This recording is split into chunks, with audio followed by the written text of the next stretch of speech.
Welcome to Democracy Now!, democracynow.org, the War and Peace Report. I'm Amy Goodman. Imprisoned Army whistleblower Chelsea Manning has been spared the punishment of indefinite solitary confinement after more than 100,000 people signed a petition calling on military prison authorities to drop the charges of possession of unauthorized reading material and other minor infractions. Manning had been called before the disciplinary panel at the military prison at Fort Leavenworth for having an expired tube of toothpaste, an issue of Vanity Fair, in which transgender celebrity Caitlyn Jenner describes her new life living openly as a woman, the U.S. Senate report on torture, and other, quote, prohibited property. On Tuesday, a panel ruled Manning did have unapproved reading material. Her punishment is 21 days of restricted recreational activities, including no access to a gym, a library, or the outdoors. Manning serving a 35-year sentence for leaking U.S. government cables to WikiLeaks. To see our interview with one of her lawyers, Chase Strangio, go to democracynow.org. The world's leading Islamic scholars have released a sweeping declaration on climate change. It calls on world leaders meeting in Paris later this year to commit to a 100% zero-emissions strategy and to invest in decentralized renewable energy in order to reduce poverty and the catastrophic impacts of climate change. This declaration comes on the heels of the publication of Pope Francis's encyclical on the environment earlier this year, which also calls for sweeping action on climate change. Like the encyclical, this declaration, endorsed by more than 60 leading Islamic scholars, links climate change to the economic system, writing, quote, "We recognize the corruption that humans have caused on Earth due to our relentless pursuit of economic growth and consumption." Democratic presidential candidate Hillary Clinton has criticized President Obama's move to allow oil drilling in the Arctic.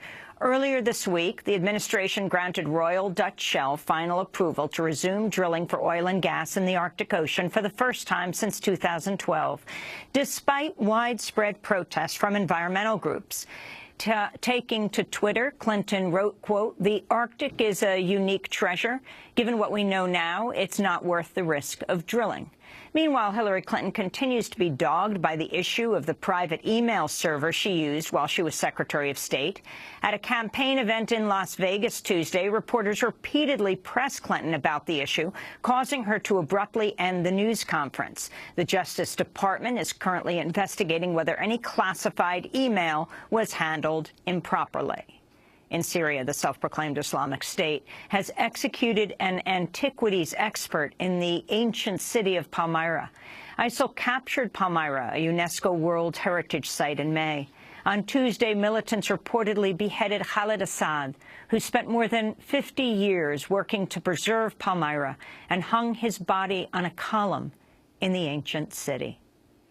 Amnesty International has accused both Houthi rebels in Yemen and the U.S.-backed Saudi-led coalition fighting the rebels of, quote, ruthless and wanton disregard for the safety of civilians.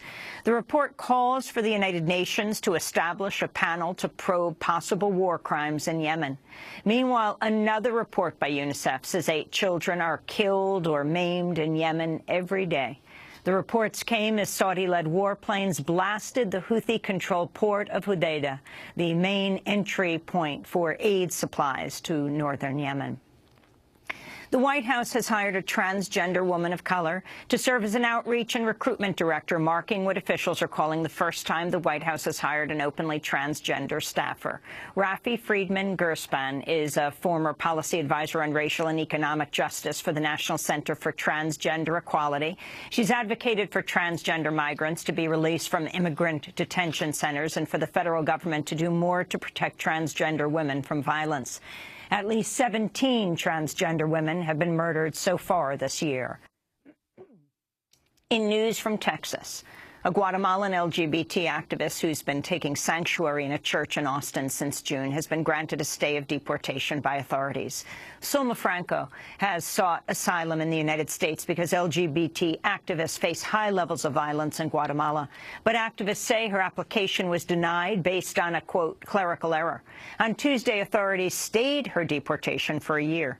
Meanwhile, in Guatemala, leading presidential candidate Manuel Baldizon has criticized Donald Trump for his comments calling Mexican immigrants rapists, calling on the Latino community to reject, quote, humiliation.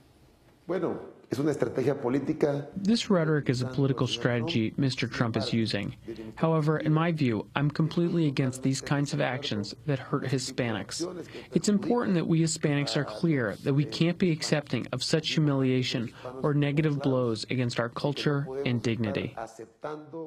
We'll have more on Trump's comments later in the broadcast. New Jersey Senator Robert Menendez says he'll oppose the Iran nuclear deal. His announcement comes 2 weeks after New York Democratic Senator Chuck Schumer said he'll also oppose the deal. Menendez is a senior member of the Senate Foreign Relations Committee. He said Tuesday he would not put his name on the deal because it doesn't require Iran to dismantle its entire nuclear infrastructure.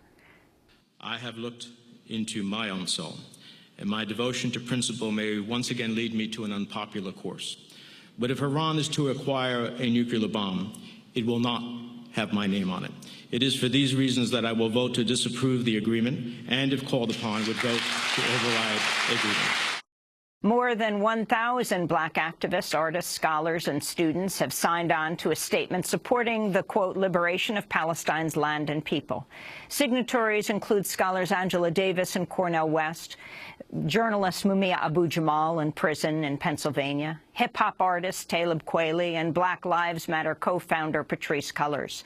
The statement endorses the boycotts, divestment, and sanctions movement against Israel.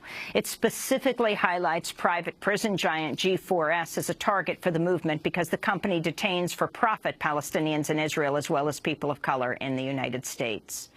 Newly released documents have confirmed undercover police in New York City attended numerous Black Lives Matter protests and that police track the movements of individual activists. Records obtained by The Intercept show authorities circulated photographs and notes about the activities of anti-police brutality protesters, including Jose LaSalle, founder of the police watchdog Cop Watch Patrol Unit, and Ray Lewis, a former Philadelphia police officer turned activist.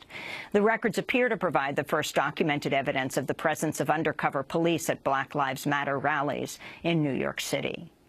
In New Mexico, a judge has ruled 2 Albuquerque police officers must stand trial on murder charges for the fatal shooting of a homeless man last year. James Boyd had been confronted by police for sleeping in an unauthorized campsite. Police say he was armed with knives, but video from a police helmet camera shows Boyd apparently agreeing to surrender and turning away to pick up his belongings before officers fire a flashbang grenade, release a dog on him, and open fire. The incident sparked protests citing the involvement of Albuquerque police in more than 40 shootings since 2010. Dominique Perez and Keith Sandy are the first Albuquerque police officers to face trial for murder charges, despite a Justice Department probe which found most fatal shootings by Albuquerque police were unconstitutional. And in news from California, a video of police officers pinning down a disabled African-American man has gone viral. The video shows San Francisco police kneeling on the man's prosthetic leg. Police say they received a 911 call about a man, quote, waving sticks around, and restrained him after he refused to drop the sticks and walked into traffic. But the sticks were apparently actually the man's crutches. The man repeatedly asks for the crutches back, saying, quote, I use these to walk. The video shows onlookers pleading with police to stop pressing on the man's prosthetic leg. Oh, my God. What are you doing? Oh, my God. Wait, you're on his prosthetic leg? You're on his prosthetic leg. You're on his prosthetic leg. Stop. Stop. And those are some of the headlines. This is Democracy Now!, democracynow.org, The War and Peace Report. I'm Amy Goodman.